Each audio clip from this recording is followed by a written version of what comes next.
দেখতেই পাচ্ছেন যেখানে অন্যান্য আশেপাশে যত হাট আছে তার থেকেও আমাদের এই হাটে পাশ করে অত্যন্ত কম, মাত্র 2%।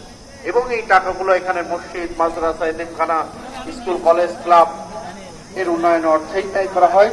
ব্যক্তিগত স্বার্থে ব্যক্তিগত ভাবে কোনো টাকাই ব্যয় করা হয় না। এখানে যত স্বেচ্ছাসেবী আছে সবাই এই হাটের স্বার্থে কাজ করছে। এর জন্য আপনারা যারা পশু ক্রয় করবেন পবিত্র কোরবানির উপলক্ষে আপনারা পাস করাবেন এবং নির্ধারিত যে মূল্য সেটি পরিশোধ করবেন। এখানে কোনো সমস্যা হলে জানাচ্ছি এবং যে সমস্ত বিক্রেতা ভাইরা এসেছেন দূর দূরান্ত থেকে সকলকে ঐতিহ্যবাহী ওয়াইন ক্লাবের পক্ষ থেকে আন্তরিক শুভেচ্ছা অভিনন্দন। বিগত দিনের ন্যায় আমরা এই বছরও